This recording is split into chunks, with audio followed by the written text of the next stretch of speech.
یہ mandatory period ہے 90 دن, یا پنجاب اسمبلی اس کی طرح اس کو بھی آگے کر دیا جائے اور پھر 90 ڈیز کا پیریڈ ختم کر دیا جائے, پھر کیئر ٹیکر سیٹ اپ. بے شک دیکھیں آخر پنجاب اور خیبر پختونخوا میں تو جنوری سے کیئر ٹیکر سیٹ اپ چل رہا ہے, تو سینٹر میں بھی چل سکتا ہے گھر پہ. تو اس وجہ سے ہمارا ایک ٹرینڈ ہے کہ الیکشن 90 دن میں ہونے چاہیے, اور وہ ہم اپنی دلائل دیں گے اس میں کہ جی اس کو بیسس بنا کے. اور دوسری بات جو ہمارا ایک مین سٹینڈ ہوگا کہ جی صرف یہ ڈی لمیٹیشن کا ایشو نہیں ہے, سیٹوں کی بھی ایڈجسٹمنٹ کا ایشو ہے, جس کے لیے ایک آئینی ترمیم کی ضرورت ہے. اب یہ کورٹ کے اوپر ہے, وہ بات ہماری مانی یا نہیں, لیکن ہمارا مین ایمفیسس یہ ہوگا کہ آرٹیکل 224 کے تحت الیکشن صرف اور صرف 90 دن کے ود ان 90 ڈیز کرانے کا پابند ہے الیکشن کمیشن آف پاکستان. باقی میں آپ کوئی بھی بات کرتا رہے, یہ ذمہ داری الیکشن کمیشن کی ہے. ٹھیک ہے. اچھا طارق صاحب, ہو سکتا ہے کہ کچھ مہینے کے بعد آپ لوگ بھی زبیری صاحب کے ساتھ ہی کھڑے ہوں اور عدالت میں پہنچے ہوں کہ یار یہ ڈیلے ہو رہے ہیں, ایسا ہونا نہیں چاہیے, پر اس کی بنیاد تو آپ لوگوں نے رکھی نا, کہیں نہ کہیں تھوڑا سا تو آپ کو لینی پڑے گی ذمہ داری. دیکھیں میں ایز اے سیاسی ورکر میرا یہ بڑا فرم بلیف ہے کہ الیکشن 90 دن کے اندر ہونے چاہیے, اور میں یہ بھی سمجھتا ہوں کہ اس وقت سیاسی طور پہ الیکشن ہمیں سوٹ کرتے ہیں. اس کی وجہ یہ ہے کہ تحریک انصاف اس وقت کرائسس کا شکار ہے, پارٹی کے مختلف حصے ہو چکے ہیں, مختلف سپلنٹر گروپس بن چکے ہوئے ہیں, بہت سارے الیکٹیبلز پارٹی کو چھوڑ چکے ہوئے ہیں, ان کے پاس آن گراؤنڈ الیکٹیبلز کی وہ تعداد یا تنظیمی ڈھانچہ موجود نہیں ہے جو آئیڈیلی کسی الیکشن میں موجود ہوتا ہے لوگوں کے پاس. تو میں تو سمجھتا ہوں کہ ہماری تیاری ان سے بہتر ہے, ہمارے پاس الیکٹیبلز ان سے بہتر ہیں, پر وہ لیول پلینگ فیلڈ مل گئی ہے جس کا آپ دیکھیں. لیول پلینگ فیلڈ کا جہاں تک تعلق ہے نا, لیول پلینگ فیلڈ کا کسی چیز سے کوئی تعلق نہیں ہے, کیونکہ 9 مئی کے واقعات وہ خود کیے. اب جس نے جرم کیا سزا تو بھگتنی پڑے گی. توشہ خانہ کا معاملہ آیا, یہ ایسے ہی ہے کہ کوئی شخص قتل کرے اور اسے کہیں کہ نہیں الیکشن آ رہا ہے, یہ قتل کی سزا نا اس کو بعد میں دے دی جائے کیونکہ اس نے الیکشن میں جانا ہے. تو لیول پلینگ فیلڈ تو دیکھیں نا, اگر تو کوئی دانستہ طور پہ یہ ساری پلاننگ کے تحت ہو رہا تھا پھر تو چلیں ٹھیک ہے, بٹ اگر ایک جرم سرزد ہوا ہے, اس کی ایک باقاعدہ ٹرائل چلا ہے, یا 9 مئی کے واقعات میں لوگوں نے دفاعی تنصیبات کو نشانہ بنایا, ایک شہداء کی یادگاروں کو مسمار کیا, تو قانون کے مطابق تو کارروائی ہونی تھی. ٹھیک, لیول پلینگ فیلڈ میں نہیں سمجھتا, مگر 2018 میں جو پروجیکٹ لانچ کیا گیا تھا ہمارے ہی لوگوں کو توڑ کے جنوبی پنجاب محاذ, کسی کی آرم ٹوسٹنگ کی گئی, کسی کے کان کھینچے گئے, لوگوں کو ہانک کے بھیجا گیا تھا کہ آپ یہ پارٹی جوائن کریں. اور اس وقت جو جلسہ بھی کرایا گیا تھا 2011 میں, وہ بھی صرف سیاسی جلسہ نہیں تھا, وہ سپورٹ حاصل تھی کچھ کوارٹرز کی. پر اب کہا جاتا ہے نا کہ 2022 میں پھر ایک نیا پروجیکٹ لانچ کیا گیا, پر اس پروجیکٹ کا مسئلہ یہ ہے کہ ان کے بڑے بڑے جلسے بھی نہیں ہو سکتے. میں آتا ہوں آپ کے پاس, میں زبیری صاحب سے پوچھنا. زبیری صاحب, اور ذکر ہوا یہاں پہ چیئرمین تحریک انصاف کا, اوبیسلی کافی قانونی مشکلات ہیں ان کے لیے. ایک تو آپ کو نظر لگتا ہے کہ وہ جلد باہر آ جائیں گے. آج اگین بہت ساری ان کی ضمانتیں جو ہیں وہ منسوخ ہو گئیں, اور کہا گیا کہ جی عدم پیروی یا پھر وہ وہاں پہ موجود نہیں تھے, اس وجہ سے ان کو مزید ضمانتیں نہیں دی جا سکتی. تو آپ کس طرح دیکھتے ہیں کہ تحریک انصاف کے لیے جو قانونی مسائل ہیں, کیا وہ آپ کو کم ہوتے ہوئے نظر آ رہے ہیں یا مزید بڑھتے ہوئے نظر آ رہے ہیں؟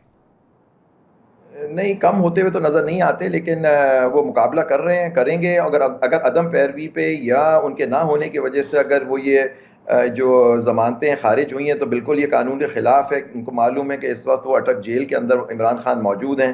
تو میں یہ نہیں سمجھ آیا کس بنیاد, میں نے آرڈر نہیں دیکھے, شاید آپ نے دیکھے ہوں کہ کس بنیاد پہ ان کی وہ بیلز خارج ہوئی ہیں. لیکن دیکھیے جو لا ہے, ابھی جو مین کیس ان کا چل رہا ہے وہ توشہ خانہ کا ہے, اس میں اپیل پینڈنگ ہے بیفور دی اسلام آباد ہائی کورٹ. اب وہاں دیکھتے ہیں کیا ہوتا ہے. لیکن ہم نے پچھلے دنوں ایک عجیب چیز دیکھی جو پچھلے سالوں میں بھی ہم نے دیکھی. یہ سیاسی ورکر عطا طاہر صاحب بیٹھے ہوئے ہیں, یہ اس بات کی گواہی دیں گے کہ جب ان کے اوپر ہر کسی پہ برا وقت آتا ہے, ابھی دوسرے پہ آیا ہے, ان کو خوش نہیں ہونا چاہیے کسی پہ, کیونکہ اس ملک میں کچھ نہیں پتا, کبھی اسٹیبلشمنٹ آپ کے ساتھ ہے, آپ کے خلاف ہے, وہ تو وقت ہی بتائے گا. لیکن ایک چیز ہے کہ آپ ایک کیس میں نکلتے ہیں اور پھر آپ کو گرفتار. ابھی آپ نے دیکھا ایک 77 سال بزرگ آدمی کو بیل ہوتی ہے, چھوڑتے ہیں وہ اڈیالہ سے, پرویز الہی صاحب. تو یہ دیکھیں نا, یہ تو پھر ہوگا اگر وہ وہاں سے اگر رہائی پائے بھی جائیں گے تو کسی اور کیس میں گرفتار کر لیے جائیں گے. یہ تو یہاں ہماری المیہ ہے اس ملک کا کہ جو اپوزیشن میں آتا ہے تو اس کے پیچھے بالکل ایسے پڑ جاتے ہیں کہ جیسے کہ وہ نہیں. اور یہ افسوس کی بات یہ کہ دیکھیں سیاسی لوگ ہیں, ان کو احساس ہونا چاہیے, کیونکہ میں نے خود اپنے سالوں میں دیکھا. عطا طاہر صاحب ہیں, ان کے اعلیٰ فیملی سے ہیں, یہ ان کے دادا ہمیں بہت عزیز تھے اور بڑے محترم تھے. تو ان کو احساس ہونا, جو قانون کے یہ آدمی ہے. آپ دیکھیں کہ جی وقت ایک سا نہیں رہتا, جو آپ کو دیکھنا چاہیے کہ جی ان پہ مشکلات ہیں. 9 مئی کے ابھی 9 مئی کے واقعات کا ذکر کیا, اس میں بھی تو انویسٹیگیشن ہونی چاہیے, اس کے بیسس پہ پروسیکیوشن ہونی چاہیے. جب تک نہیں ہوتی آپ اپنے عدالت میں کیس ثابت کریں. اگر کوئی پارٹی اس میں ملوث تھی یا نہیں تھی, وہ تحقیقات ہونی چاہیے کہ انڈیپینڈنٹ تحقیقات ہونی چاہیے, اس کی رپورٹ آئے, اس پہ اس کی پروسیکیوشن ہونی چاہیے, اور قانون انصاف کے حساب سے اس کو سزا ہونی چاہیے اگر وہ اس میں ملوث ہوا. تو یہ ساری چیزیں ہیں. لیول پلینگ فیلڈ کی بات کر لیں, آج کہہ رہے ہیں اچھا تعلقات کے حالات اچھے ہیں, ان کو مل جائے گا. لیکن معاشی حالات بھی میں سمجھتا ہوں, یہ سیاسی ورکر ہیں, انہوں نے کہا یہ بہتر سمجھتے ہیں مجھ سے, میرا اس میں اتنا وہ نہیں ہے, لیکن as a citizen of Pakistan, ایک شہری, یہ جو مہنگائی ہے اس سے ضرور مجھے اثر, مطلب کہ اوبیسلی انہوں نے اب الیکشنز میں کس بیانیے کے ساتھ جائیں گے طاہر صاحب؟ دیکھیں پہلے تو ہم ووٹ کو عزت دو والی بات سنتے تھے, پھر پتہ چلا کہ آپ لوگ تو آنکھوں کے تارا ہیں. مطلب وہ جو اینٹی اسٹیبلشمنٹ بیانیہ تھا وہ ایک دم سے اب چینج ہوتا ہوا نظر آئے. تو بیانیہ کیا ہوگا؟ مہنگائی اتنی ہے, ڈالر آج اوپن مارکیٹ میں 300 سے اوپر چلا گیا, تو کیا بیانیہ لے کے جائیں گے آپ؟ دیکھیں, ایک تو جو ہماری پالیسیاں رہی ہیں ماضی کی, ہمارا کیا ایک مین نعرہ تھا ووٹ کو عزت دو کا, کہ ادارہ نیوٹرل ہو جائے. اپریل میں ادارے نے خود کہا ہم نیوٹرل ہیں, پھر اس کو چلیں جو بھی کہا گیا کہ جی نیوٹرل تو جانور ہوتا ہے, فلاں ہوتا ہے. ہماری تو ڈیمانڈ ہی یہ تھی کہ جس سیاسی پارٹی کے لیے فون کروائے جاتے ہیں, دیکھیں نا خان صاحب کے 2 پولیٹیکل الائز, مین پولیٹیکل الائز کون تھے؟ علیم خان اور جہانگیر ترین. یہ وہ لوگ تھے جو سیاسی سمجھ بوجھ رکھتے تھے, جنہوں نے 2018 میں جوائننگز خود کروائی تھی سارے لوگوں کی. الیکٹیبلز کے ساتھ ایک رابطہ تھا, سیاسی پوری سمجھ بوجھ رکھنے والے لوگ تھے. ان کو ریپلیس کیا گیا شہزاد اکبر, شہباز گل, جو ان الیکٹڈ لوگ تھے. انہوں نے خان صاحب کو گھیر لیا. اب نتیجہ کیا نکلا؟ بجٹ پاس کرانے کے لیے فون کرائے جاتے تھے. نہ صرف یہ, جس دن ووٹ آف کانفیڈنس لیا, فون کرا کے ووٹ آف کانفیڈنس لیا. اب خان صاحب کی حالت یہ ہو گئی تھی کہ اگر ان کو کہیں سے سپورٹ نہ ملتی تو وہ حکومت قائم نہیں رہ سکتی تھی. ہماری ڈیمانڈ یہ تھی کہ یہ سپورٹ ہٹائی جائے, اور وہ پھر نیچرلی وہ اپنے وزن سے خود ہی گر گئے. تو یہ کہنا مناسب نہیں ہے کہ کوئی پروجیکٹ لانچ کیا گیا اور ہم نے ایک نعرہ لگایا تھا, ہماری ڈیمانڈ پوری ہوگی, ہمارا گلہ ختم ہو گیا. ہماری لیگیسی کیا ہے اس ملک میں؟ ہم نے تب موٹر وے بنائی تھی جب موٹر وے کا کانسیپٹ ہی نہیں تھا. ساؤتھ ایشیا میں بڑی کم موٹر ویز تھی. میں اکثر کہتا ہوں لاہور اسلام آباد موٹر وے نہ ہو. میں ایک بات کر رہا ہوں, موٹر وے تو 90 کی دہائی میں ہے نا, اب تو کوئی نئی چیز نہیں. دیکھیں نا 2018 والے ٹینیور میں, 2013 سے 18 لاہور کراچی موٹر وے آپ دیکھ لیں, جتنی موٹر ویز بنی ہے, ڈیرا بگٹی سے ایک جوان اٹھتا ہے وہ شام کو لاہور پہنچ جاتا ہے. کہنے کا مقصد یہ ہے کہ موٹر ویز ہوں, اسکول, کالج, ہسپتال, یونیورسٹیاں ہوں. ہم نے 2018 تک اپنا سارے آپ کے پاس کریڈٹ میں جاتے ہیں. 4 سال کیا ہوا؟ 4 سال پنجاب میں کچھ کردار تھے. عثمان بزدار صاحب کو صرف اس لیے لگایا گیا کیونکہ وہ کچھ لنک تھے فیملی کے ساتھ, جو بھی لنک تھا. جی تباہی کی گئی اکانومی کی, ایک کے بعد ایک وزیر خزانہ چینج کیا گیا. کہا گیا کہ ہم آئی ایم ایف کے پاس نہیں جاؤں گا, خودکشی کروں گا. اللہ کرے کوئی خودکشی نہ کرے. وزرائے خزانہ چینج ہوئے, آئی ایم ایف کا پروگرام سیبوٹاج ہوا, ڈیلے کرتے گئے, سبسڈیز دیتے گئے, اکانومی کو کھوکھلا کر دیا. ہمارا الیکشن میں نعرہ ہماری پاس پرفارمنس ہے اور ہماری لیگیسی ہے. دوسرے دیکھیں نا, یہ جس طرح آپ نے کہا کہ ووٹ کو عزت دو, ابھی بھی آپ کا وہی بیان ہے, اور آپ نے کہا کہ ان کو سپورٹ حاصل تھی, ہم لوگ آئے, ہم لوگوں نے چیزوں کو بہتر کیا. اب آپ کے اپنے جو اتحادی ہیں, اختر بینگل صاحب نے خط لکھا, اس خط کے میں مندرجات میں نہیں جاتا, پوری قوم نے دیکھا. ایمل ولی خان صاحب جو اگین ایک بڑے معزز شخصیت ہیں, بڑی جماعت کے رہنما ہیں, وہ کیا فرما رہے ہیں آپ کی چوائس کے حوالے سے؟ ذرا سنیے, پھر ہم گفتگو آگے بڑھاتے ہیں. انٹرم وزیر اعظم ایک مہرہ ہے, اور جو اصل لوگ ہیں ان کی طرف ہماری یہ گزارش ہوگی کہ آنے والے انتخابات فری اینڈ فیئر ہونے چاہیے. یہ جو آپ نیوٹریلٹی کی بات کرتے ہیں, اب یہ میں نہیں کہہ رہا, یہ اختر مینگل صاحب کہہ رہے ہیں جو نواز شریف صاحب کے ساتھی ہیں, اتحادی ہیں. ایمل ولی خان صاحب یہ کہہ رہے ہیں کہ وہ مہرہ ہے, آپ لوگوں کی کوئی ان پٹ نہیں تھی. دیکھیے میں یہ سمجھتا ہوں کہ ہم نے اتحادیوں کے ساتھ ہر معاملے پہ وہ حساس اپوائنٹمنٹس ہوں, وہ کوئی بھی فیصلہ گورنمنٹ جب کرنے لگتی تھی, اتحادیوں کا اجلاس بلایا جاتا تھا, دائرہ مشاورت کو بہت وسیع رکھا گیا, بڑا افیکٹو رکھا گیا. اب اگر ایک شخص جو ایک مڈل کلاس سیاستدان ہے, بلوچستان کے صوبے سے اس کا تعلق ہے, پڑھا لکھا آدمی ہے, متوازن شخصیت کا مالک ہے, بطور صحافی اس نے اپنے کیریئر کا آغاز کیا ہے. میری بات تو نہیں کر رہے آپ دیکھ لینا, اب یہ سارے لوازمات پورے ہیں. اب اگر ان پہ اعتراض ہے تو یہ مورا کہنا یا کہنا کہیں سے آئے. دیکھیں انڈیپینڈنٹ تھنکنگ آدمی ہے اور اکثر تقاریر اگر آپ اٹھا کے دیکھیں تو انہوں نے ہر طرح کی تنقید کیا, ہر کسی پہ کی ہے. تو اب یو کانٹ کی یہ مطلب کہ یہ نام صرف شہباز شریف صاحب کی چوائس تھی بریفلی یا میاں بڑے میاں صاحب کی میرا خیال ہے چوائس اس پہ کنسنسس ہوا اور میرا خیال ہے ایک ٹھیک نام ہے. ٹھیک ہے. تو اگر خدا نہ خواستہ کوئی ایسا شخص آتا جو سیاسی پارٹی میں شامل ہے کسی بھی سیاسی پارٹی سے تو یہ شور زیادہ ہوتا. ابھی تو پھر بھی باپ پارٹی اور باپ پارٹی کے حوالے سے عطا بھائی آپ لوگ جو کچھ کہتے رہے میں تو چلا بھی نہیں سکتا. ہم بالکل کہتے رہے. ثناء اللہ زہری صاحب کی حکومت ختم کی گئی تھی پرانے سیٹ اپ میں اور ایک باپ کا وزیر اعلیٰ لایا گیا تھا, ہم بالکل کہتے رہے. مگر باپ پارٹی کے اندر اگر آپ ابھی دیکھیں ایک تو افیلیشن ان کی آپ کے ساتھ بھی رہی ہے, مطلب پی ٹی آئی کے ساتھ بھی رہی ہے, ہمارے ساتھ بھی رہی ہے. یہ غلطی سے نکل گیا, آپ بطور اینالسٹ بیٹھتے رہے. آپ کو جواب نہیں دے سکتا. مطلب پی ٹی آئی کے ساتھ بھی رہی ہے, ہمارے ساتھ بھی رہی ہے. تو درینا ووٹر ہوں نون لیگ. ٹھیک ہے جی, میں وہ فلو میں نکل گیا. ہمارے ساتھ بھی رہی ہے, پی ٹی آئی کے ساتھ بھی ان کی افیلیشن رہی ہے اور شاہ محمود قریشی صاحب نے اس موو کو ویلکم کیا ہے. پی ٹی آئی کو بھی وہ قابل قبول ہے. تو ایک غیر متنازع آدمی جب سے مطلب کہ اب باپ آپ کو بالکل قابل قبول ہے, اب ہمارے ساتھ افیلیشن تھی, اب جب سے آپ کے ساتھ ہوئی ہے بہتر ہو گئی. باپ نے اپنے کانڈکٹ سے ایشو بیس سیاست کی, آپ لوگوں کو کافی مطمئن کیا. تو میرا خیال ہے ٹھیک ہے. اچھا زبیری صاحب سر دیکھیں اب یہ جو نگراں سیٹ اپ سامنے آیا, وزیر اعظم صاحب سامنے آئے, اس کے اوپر آپ سیاسی طور پہ تو آپ کر سکتے ہیں اختلاف, لیکن قانونی طور پہ تو اس پہ آپ کسی قسم کا کوئی شخص بھی اختلاف نہیں کر سکتا نا. یہ ایک مشاورت کے تحت ایک نام آ گیا ہے, کیا کہیں گے آپ؟ دیکھیں قانونی حساب سے تو یہ صحیح اپوائنٹمنٹ تھا, مشاورت ہوئی, وہ آگے پارلیمنٹری کمیٹی اور الیکشن کمیشن کے پاس نہیں گیا. وزیر اعظم صاحب نے اور اپوزیشن لیڈر نے بیٹھ کے یہ نام پہ مشاورت کی ہوگی اور ان کو دے دیا. لیکن جو ابھی بات آپ نے فرمائی کہ نگراں وزیر اعظم کا تعلق بھی ایک پولیٹیکل پارٹی سے, وہ ایک سینیٹر تھے, تو اس پہ پتہ نہیں لوگوں کو اس پہ اعتراض ہو سکتا ہے, لیکن قانونی حساب سے تو یہ صحیح ہے. لیکن ویدر یہ پولیٹیکلی صحیح ہے یا اس لحاظ سے وہ مجھے نہیں پتا, وہ طاہر صاحب. اچھا زبیری صاحب, جب یہ فیصلہ آیا توشہ خانہ کا جس کا بھی طاہر صاحب نے بھی ذکر کیا, بڑا امپورٹنٹ فیصلہ تھا, اس میں لکھا گیا تھا کہ خان صاحب کو یا چیئرمین تحریک انصاف کو ڈیالہ جیل لے کے جائیں گے, لیکن لے گئے ان کو اٹک میں. اور پھر جس طریقے سے ہم دیکھ رہے ہیں کہ ملاقات بھی بڑی مشکل سے ہو رہی ہے, وکلا کو نہیں جانے دیا جا رہا, گھر کا کھانا بھی نہیں مل رہا, تو قانونی طور پہ کیا اس پہ جو ریلیف ملنا چاہیے تھا چیئرمین تحریک انصاف کو وہ مل رہا ہے؟ کیونکہ اعتزاز احسن صاحب نے فرمایا تھا کہ یہ تو ایسا فیصلہ ہے کہ 3 دن میں وہ باہر آ جائیں گے. جی دیکھیں بالکل قانونی طور پہ تو فیصلہ بالکل ایسے ہی تھا, ان کو باہر آ جانا چاہیے تھا. لیکن مجھے نہیں پتا کہ کیس اسلام آباد ہائی کورٹ میں کیوں نہیں لگا, اگر لگا ہے تو نوٹس کے بعد پھر وہ ٹیک اپ ہوا, مجھے اس کا علم نہیں ہے.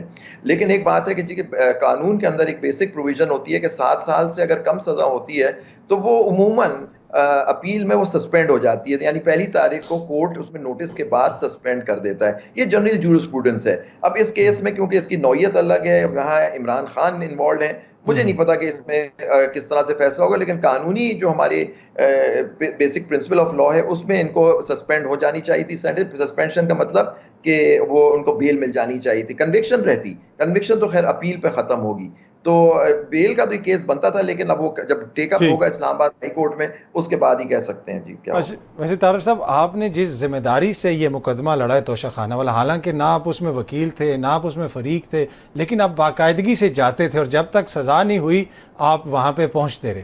پھر آپ نے ماضی میں دیکھا کہ یہاں پہ دیگر بھی جو ہماری سیاسی قیادت ہے وہ جیلوں میں رہی, گھر سے کھانے بھی آتے تھے, ریلیف بھی ملتا تھا. پر یہ جو اب سلوک ہو رہا ہے لگتا ایسے ہے کہ یہاں پہ کہیں نہ کہیں کچھ سیاسی انتقام کیا جا رہا ہے کہ 2 ہفتے ہونے والے ہیں ابھی تک گھر کا ایک کھانے والا مسئلہ ہی حل نہیں ہوا. دیکھیے پہلی بات تو یہ ہے کہ یہ کیس کہاں سے جنم لیا. یہ ہماری پارٹی نے, پیپلز پارٹی نے ایک ریفرنس دائر کیا تھا اسپیکر کو. اسپیکر نے وہ ریفرنس دیا الیکشن کمیشن کو. الیکشن کمیشن کا ایک فیصلہ آیا نااہلی کا. ہمارے کیس میں سے اس کیس نے جنم لیا آگے.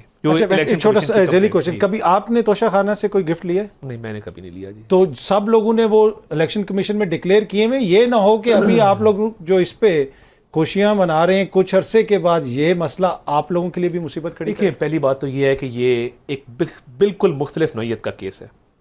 توشہ خانہ کا تحفہ لینا, اس کو بلیک مارکیٹ میں بیچنا, اس کو فروخت کر کے رقم جو حاصل ہوئی اس کو کچھ اکاؤنٹ میں جمع کرا دینا, کچھ کھا جانا. جو ای سی پی کا فیصلہ آیا تھا اس میں کیا لکھا ہے؟ اس میں لکھا ہے کہ آپ نے یہ بیچا ہے. علی ظفر صاحب نے تسلیم کی 2 باتیں کہ ایک تو یہ فروخت ہوئے, دوسرا کہ ان کے پیسے آئے فروخت سے. جو فروخت سے پیسے آئے وہ اکاؤنٹ میں انہوں نے کہا بینک الفلاح کے فلاں اکاؤنٹ میں جمع ہوئے مگر وہ مطابقت نہیں رکھتے اوریجنل قیمت کے ساتھ. اب پرابلم یہ ہے کہ یہ بائی کیا جا رہا ہے, سیل کیا جا رہا ہے, تو یہ جو ایک خرید و فروخت کا سلسلہ ہے یہ پورا ڈاکیومنٹ ہونا تھا نا, کہ آپ نے ایک چیز لی, ڈکلیئر نہیں کی, آگے بیچ دی, اس میں سے پیسے آئے, پیسے اکاؤنٹ میں جمع کرا دیے. تو یہ ایک تاریخ دیکھیں نا کہ لوگ جو توشہ خانہ سے تحفہ لیتے ہیں نا, تو وہ سارے تحفے قانونی طور پہ تو میں بعد میں آتا ہوں. سمپل کوسچن, جو سارے تحفے آپ کی قیادت نے لیے نہیں وہ ڈکلیئر ہونے چاہیے, وہ کیا نہیں ابھی بھی ان کے پاس ہیں؟ بہتر نہیں ہوگا کہ ایک دن آپ لوگ پریس کانفرنس کریں, 13 گھڑیاں شاید خاقان عباسی صاحب رکھیں, ساکڈار صاحب اپنی اپنی گھڑی رکھیں, صاحب یہ دیکھیں ہمارے پاس موجود ہیں, تاکہ پتہ چل جائے کسی نے نہیں بیچا. قانوناً وہ ڈکلیئر ہونے, اگر کسی نے نہیں کیا تو کیس کیا جا سکتا ہے, کوئی اس میں حرج نہیں ہے, پہلی بات. دوسری بات یہ کہ یہ تحفے کوئی کیوں رکھتا ہے؟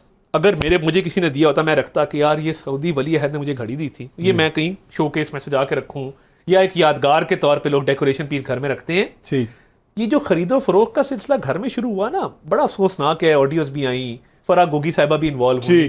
یہ ہیرے جواہرات کا لگتا تھا کوئی بیوپار ہے کہ جی گھڑیاں آ رہی ہیں, بک رہی ہیں. زلفی بخاری صاحب کو کال جا رہی ہے, زلفی صاحب یہ خان صاحب کی کچھ گھڑیاں بیچ. یہ دیکھیں نا, ان میں سے کسی چیز کے اوپر ان کو سزا نہیں ہوئی. وہ جو فرا گوگی والا تھا بیانیہ کہ فرا گوگی نے اتنے ملین کا بیچ دیا, ادھر گئی ادھر گئی, یہاں پہ تو مس ڈکلیریشن ہے. مگر ناہلی والا فیصلہ پڑھے نا, اسی کیس کا ناہلی والا فیصلہ پڑھیں, اس میں وہ جو اکاؤنٹ میں پیسے تھے وہ بھی اس میں لکھا گیا ہے, اور اس فیصلے میں کرپشن اینڈ کرپٹ پریکٹسز کا ذکر ہے. سو جب جرا کی گئی ہے تو پوچھا گیا ہے کہ جو پیسے کہاں گئے تھے, اکاؤنٹ کون سا تھا. ٹھیک ہے. تو یہ جو آپ لوگوں نے 52 کے قریب کوئی بل منظور کروائے تھے 2 دنوں میں, اس میں کوئی ایسا بل بھی ہے کہ اب توشہ خانہ کا کوئی تحفہ خرید نہیں سکتا, بیچ نہیں سکتا؟ کابینہ نے ایک پالیسی یہ چینج کی ہے. جی بالکل کی ہے. ٹھیک ہے. اچھا اگر بریفلی آپ بتا سکیں کہ یہ جو سیاسی انتقام کی بو آ رہی ہے, کیا یہ مناسب ہے, یہ رویہ آپ لوگوں کے ساتھ بھی زیادتیاں ہوئی؟ رانا ثناء اللہ صاحب کے اوپر جس قسم کا بھونڈا مقدمہ کیا گیا, اب آپ لوگوں نے کیا اس سے سیکھا یا اسی طرح سیاسی انتقام لینا ہے؟ دیکھیں سیاسی انتقام میں جب وزیر اعظم ہاؤس سے شہزاد اکبر صاحب اور خان صاحب ویڈیوز منگواتے تھے لوگوں کی, کہتے تھے فلاں کو زمین پہ سلاؤ, فلاں کو تکیہ نہ دینا, فلاں کو میٹرس نہ دینا, فلاں کو دوائی نہ دینا. پر آپ تو بہتر ہیں نا ان سے, منہ پہ ہاتھ پھیر کے آپ نے ہمیں دیکھا یہ کرتے ہوئے کہ میں اسی بند کر دوں گا, آپ نے ہاتھ پھیرے بغیر ہی کر دیا. نہیں دیکھیں ہم نے تو کیا کرنا ہے, ہمیں نہ کبھی جیلر کا پتہ ہے, نہ اس سے کبھی بات ہوئی. پنجاب حکومت کے بھی آگے, ہوم ڈپارٹمنٹ کے بھی آگے ایک پریزن ڈپارٹمنٹ ہے جہاں وہ کہہ دیں جو رولز کے مطابق سہولیاتیں ملنی چاہیے, اور میرا خیال ہے کوئی دقت نہیں. آج بشرا بی بی کی بھی ملاقات ہوئی, سنا ہے میں نے ٹی وی پہ دیکھا ہے. وہ ان کے وکلا کی شاید ملاقات نہیں ہو سکی. میں زبیری صاحب کی ٹیک لوں. زبیری صاحب, کیا آپ کو اگلے الیکشنز میں تحریک انصاف کے اوپر پابندی لگتی ہوئی نظر آ رہی ہے جو ان کے قانونی مسائل ہیں؟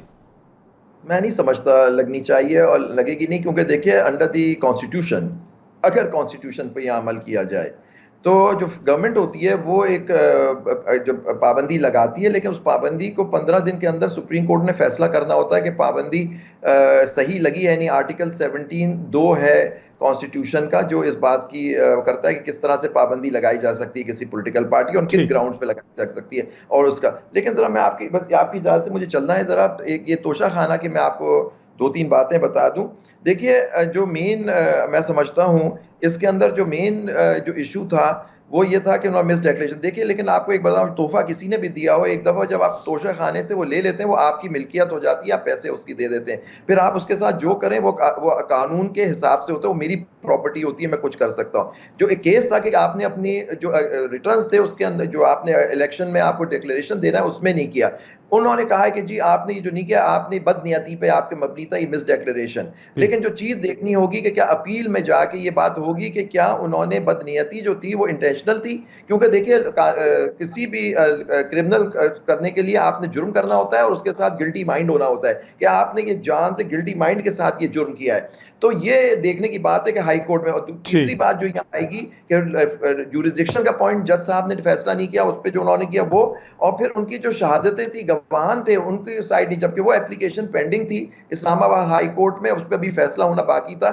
کہ ان کے گواہان آنے چاہیے نہیں. تو یہ اب دیکھنا ہے کہ اجلت میں فیصلہ ہوا نہیں, یہ سب نیچرلی گراؤنڈز وہاں لیے جائیں گے. اب دیکھتے ہیں ہائی کورٹ میں کیا فیصلہ کرتا ہے. ٹھیک ہے. عابد زبیری صاحب, عطا طاہر صاحب, آپ دونوں شخصیات کا بہت شکریہ. وقت تو ایک چھوٹی سی بریک کا. بریک واپس آئیں گے تو جی ڈی اے کی رہنما سائرہ بانو صاحبہ سے گفتگو کریں گے.